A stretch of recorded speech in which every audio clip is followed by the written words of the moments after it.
حالانکہ یہ بات سمجھ نہیں آتی کیسے ممکن ہے کہ محبت اہل بیت اور ادب صحابہ رکھنے والے لوگ آپس میں لڑ پڑیں اور آپس میں ان کا اختلاف ہو جائے، ممکن نہیں ہے۔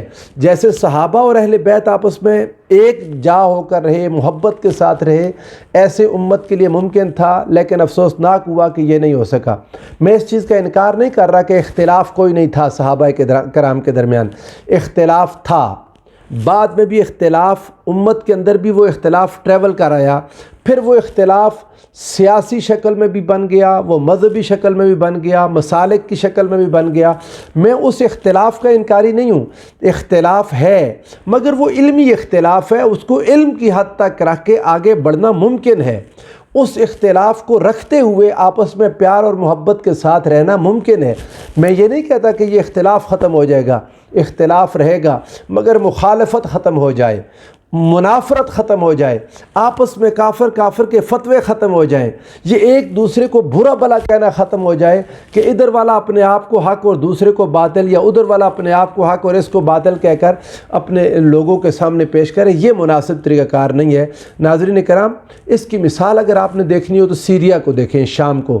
شام میں کیا ہوا؟ وہاں فرقہ وارانہ قوت کی مدد سے جو خونی کھیل کھیلا گیا، اس کے پیچھے فریقین کے دونوں اطراف کے لوگوں کی میں بات کر رہا ہوں، ان کے سیاسی اور مالی مفادات تھے، لیکن عوام کو نہیں پتہ تھا، وہ اس میں ویسے شامل ہو گئے اور بے شمار لوگ مارے گئے، اور آج سیریا کی جو حالت ہے وہ آپ سب کے سامنے ہے۔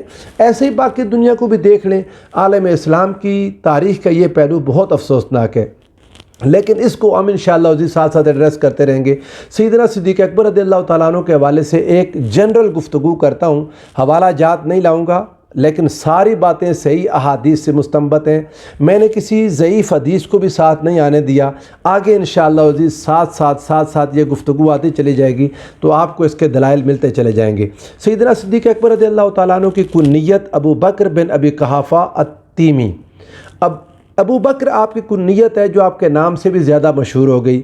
آپ کا نام مبارک عبداللہ بن عثمان تھا، عبداللہ آپ کا نام تھا، ابو قحافہ جو آپ کے والد گرامی تھے ان کا نام عثمان تھا، دادا کا نام عامر تھا، تو آپ کا نام عبداللہ بن عثمان بن عامر القرشی، یہ آپ کا نام مبارک ہوا۔ السابقون الاولون میں سے ہیں، عشرہ مبشرہ میں سے ہیں۔ مسلمانوں میں اگر آپ مولا کائنات رضی اللہ تعالیٰ عنہ کے اسلام کو ایک نوجوان بچے کا ایمان کہہ لیں، 10 سال عمر مبارک تھی، تو مردوں میں سب سے پہلے آپ اسلام قبول کیا، اور اگر آپ ویسے جینڈر کے طور پر دیکھیں مرد اور عورت تو آپ دوسرے مسلمان ہوئے، کیونکہ سیدنا مولا کائنات کو یہ اعزاز مل گیا کہ وہ پہلے مسلمان تھے، حضور علیہ السلام کے گھر میں ہوتے تھے، انہوں نے اسلام قبول کر لیا۔ سیدنا صدیق اکبر رضی اللہ تعالیٰ عنہ کو جو ہی خبر ملی بلا تأمل مسلمان ہو گئے، آپ کو سوچنا بھی نہیں پڑا۔ دین کی حفاظت میں تن من دھن سے آپ نے کوشش کی، جد و جہد کی۔ آپ کی ولادت مبارک عام الفیل کے 2.5 سال بعد، یعنی خود رسول اللہ صلی اللہ علیہ وآلہ وسلم سے عمر میں 2.5 سال چھوٹے تھے۔ زمانہ جاہلیت میں بھی آپ کے اوصاف حمیدہ، آپ کی سلیم فطرت، قلب سلیم کے مالک تھے، اور ایام جاہلیت کی گندگی سے دور تھے، اعلیٰ اخلاق اور اقدار کے امین تھے، وعدے کے سچے، قول و اقرار کے پکے، مہمان نواز، غریب دوست، جود و سخا کے پیکر، ضرورت مندوں اور کمزوروں کے سہارا، یہ تھے سیدنا صدیق اکبر رضی اللہ تعالیٰ عنہ۔ انصاب عرب کے ماہر تھے، یعنی نسب اگر کسی نے پوچھنا ہو تو آپ کے پاس آ جاتا تھا۔ تجربہ کار تاجر تھے، صاحب بصیرت انسان تھے، خواب و تعبیر کے بہت بڑے عالم تھے، خواب اور اس کی تعبیر کو جاننے والے، ذہین و فتین تھے اور صائب الرائے تھے۔ بچپن سے ہی رسول اللہ صلی اللہ علیہ وآلہ وسلم کے، جو اس وقت محمد بن عبداللہ تھے، ابھی حضور نے اعلان نبوت نہیں کیا تھا، اظہار نبوت نہیں کیا تھا، آقا اللہ کے رسول تو تھے، ابھی اعلان نہیں کیا تھا، دنیا محمد بن عبداللہ کو جانتی تھی، اور ابو بکر عبداللہ بن عثمان وہ اس وقت سے حضور علیہ السلام کے گرویدہ تھے۔ سو جو ہی اعلان نبوت کیا میرے آقا نے، اظہار نبوت کیا، بلا تأمل مسلمان ہو گئے، دین کی خدمت اور مسلمان قیدیوں کو، مسلمان غلاموں کو آزاد کرنے کے لیے اپنے مال کو وقف کیا ہوا تھا۔ واقعہ معراج میں حضور سرور دو عالم صلی اللہ علیہ وآلہ وسلم کی تصدیق بغیر سوچے سمجھے حضور سے سنے بغیر لوگوں نے آ کر کہا کہ تمہارا دوست یہ بیان کر رہا ہے، آپ نے کہا اگر حضور علیہ الصلوۃ والسلام نے بیان کیا میرے آقا نے تو یقیناً حق ہے، ہم اس سے بڑی باتوں کی تائید کر چکے ہیں۔ حضور کا تو رات کو مسجد حرام سے مسجد اقصیٰ جانا اور پھر ثم دنا فتدلی فکان قاب قوسین او ادنیٰ کی عظمتوں، منزلتوں اور رفعتوں تک جانا یہ تو چھوٹی بات ہے، ہم اس سے بہت بڑی بڑی باتیں حضور کی زبان سے سن کر مان چکے ہیں۔ آقا دو جہاں کے دفاع کا حق ادا کر دیا آپ نے، ساری زندگی اس پر لگا دی۔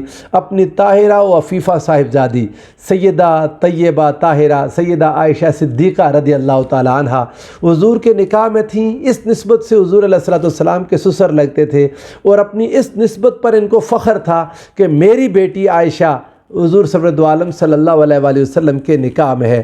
حضور سرور دو عالم صلی اللہ علیہ وآلہ وسلم کے ساتھ ہجرت کی آپ کو فضیلت ملی۔ ثانی اثنین اذ ہما فی الغار، اللہ نے ان کو لقب دیا۔ واحد صحابی ہیں جن کو قرآن نے صحابی کہا، اذ یقول لصاحبہ، حضور سرور دو عالم صلی اللہ علیہ وآلہ وسلم کی صحبت اور حضور کی وہ معیت نصیب ہوئی۔ ان اللہ معنا کہہ کے آقا نے اللہ کی جو معیت حضور سرور دو عالم صلی اللہ علیہ وآلہ وسلم کو حاصل تھی اس میں صدیق اکبر کو شامل کر لیا۔ حضور علیہ الصلوۃ والسلام کے ساتھ کئی غزوات میں شریک رہے، مشکلات کا ڈٹ کر مقابلہ کیا اور لڑائیوں میں جوان مردی دکھائی، شب زندہ دار تھے۔ ناظرین کرام، دن کو روزہ رکھنے والے، راتوں کو قیام کرنے والے، متواضع اور منکسر المزاج تھے۔ دنیا سے بے رغبتی کی انتہا تھی۔ میرے آقا کے کہنے پر گھر کا سارا مال اٹھا کے حضور کے قدموں میں ڈھیر کر دیا، اور حضور نے جب پوچھا تو عرض کرنے لگے آقا گھر والوں کے لیے اللہ اور اس کا رسول چھوڑ آیا ہوں۔ اس چیز کی مثال صحابہ میں کوئی نہ دے سکا۔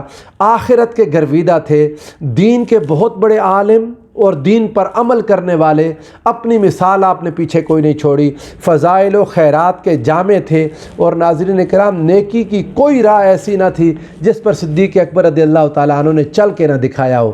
نرم طبیعت تھی، رقیق القلب تھے، خوف خدا سے آنکھیں بہتی رہتی تھیں، محبت الہی میں اور عشق مصطفیٰ میں دل دھڑکتا رہتا تھا، روشن چہرہ تھا، متقی و پرہیزگار انسان تھے۔ میرے آقا نے ان کو عتیق من النار، جہنم سے خلاصی یعنی جہنم کی آگ سے آزاد شخص کہا تھا۔ کمال خطیب بلیغ تھے، بہت اعلیٰ خطاب فرماتے، خلیفہ راشد تھے، رأفت و حلم جیسی اعلیٰ صفات کے مالک تھے، اور دوران خلافت راشدہ 2.5 سال کا آپ کا دور خلافت تھا، اس میں اہل بیت اطہار کے انتہا سے محبت کرنے والے اور حضور سرور دو عالم صلی اللہ علیہ وآلہ وسلم کو حضور کے اہل بیت میں تلاش کرنے والے، مولا کائنات مولا علی المرتضیٰ کے عاشق تھے، محبت کرتے تھے، حضور کے در کا احترام کرتے تھے، حضور کے گھر کا احترام کرتے تھے، مولا کائنات سے عشق کی حد تک محبت رکھتے، مسلمانوں کے بڑوں کا اکرام اور احترام کرتے، چھوٹوں پر محبت و شفقت کی عظیم مثال تھے۔ آپ نے 4 شادیاں فرمائیں، اولاد میں 6 بچے بچیاں چھوڑیں، اور حضور سرور دو عالم صلی اللہ علیہ وآلہ وسلم کے وصال پاک کے بعد حضور کی جدائی میں دل روتا رہتا تھا۔ 2.5 سال ہی حضور سے چھوٹے تھے عمر مبارک میں، 2.5 سال ہی حضور کے بعد زندہ رہے اور پھر وصال فرما گئے۔ دنیا میں ساری زندگی حضور کا ساتھ دیا تھا، سفر میں، حضر میں، جہاد میں، غمی میں، خوشی میں۔ میرے آقا نے فرمایا تھا لو کنت متخذا خلیلا لاتخذت ابا بکر، اگر میں کسی کو اللہ کے سوا غیر ربی اپنے رب کے سوا کسی کو خلیل بناتا تو ابو بکر کو بناتا۔ یہ ابو بکر حضور کے ساتھ ایسے ساری زندگی حضور کا ساتھ دیا، سو قبر میں بھی حضور کے یار غار بھی بنے، یار مزار بھی بنے۔ حضور کی قبر میں بھی حضور علیہ الصلوۃ والسلام کا قرب آپ کو نصیب ہوا، اور حضور علیہ الصلوۃ والسلام کے جوار مبارک میں جگہ حاصل فرمائی۔ آپ رضی اللہ تعالیٰ عنہ با کمال شخصیت تھے۔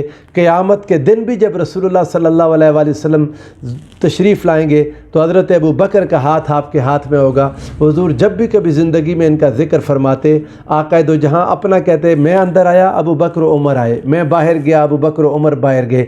حضور علیہ الصلوۃ والسلام ان سے بہت محبت فرماتے تھے، اور یہ حضور علیہ الصلوۃ والسلام کے سچے عاشق تھے۔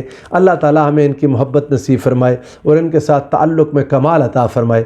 والسلام علیکم ورحمۃ اللہ وبرکاتہ۔